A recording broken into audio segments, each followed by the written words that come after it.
speaking of Pac, right? Tell me about that situation where Tupac and Suge Knight got into it in Cleveland. It wasn't Suge and Tupac having a fight. It was the whole thing was Pac took up for us. You know what I mean? Because they had a show at the Gund Arena downtown Cleveland where the Cleveland Cavaliers play. And because of all the riff about what was going on with Eazy-E, Nick said we couldn't come to the show and Bone wasn't invited. So that started a frenzy around the city. Like, what, Nick? We about to push up. And I did push up there. Another story is that night we was going down there to handle business, Cleveland style business, right? This our city, ain't no nigga gonna say what we can and can't do. So we was going down there, just so happened, we like 4 or 5 cars deep on the way down to the concert. It's gonna be peace or it ain't gonna be peace. We really wanna see Tupac though, right?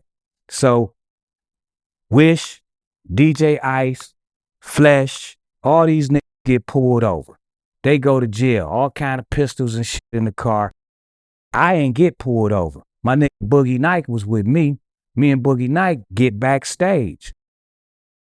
Long story short, I end up backstage.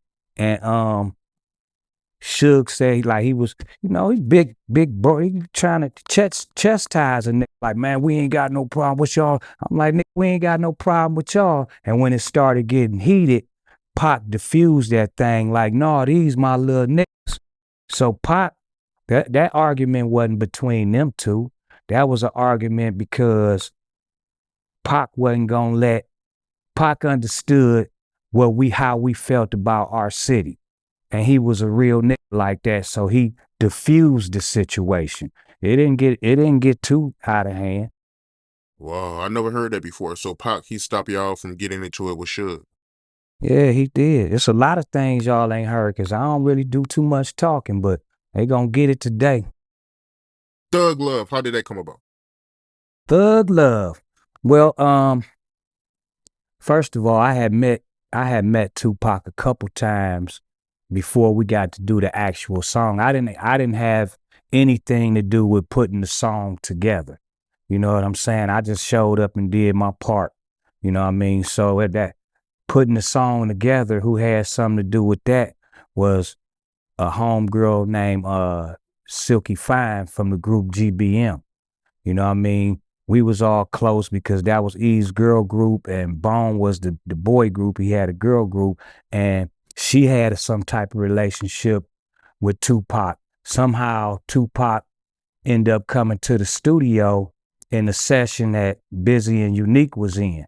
So we came later that night, me, Crazy, and Wish, and Busy's part and Tupac's part was already laid. You know what I mean?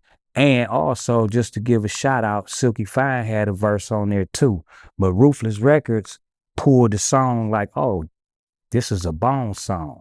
And that's how I was blessed to get on the song. And then, and then Busy Bone tried to keep the song to itself too. But I was like, nigga, you got me fucked up, nigga. It's Tupac.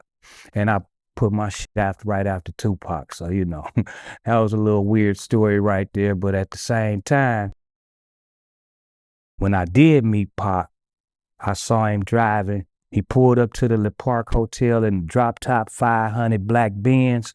The next day I went and got me a ruby red drop top Benz because I'm a Tupac fan. You know what I'm saying? Like I was still sitting at home on the couch wishing to be a rapper when Brenda Had a Baby came out. You know what I'm saying?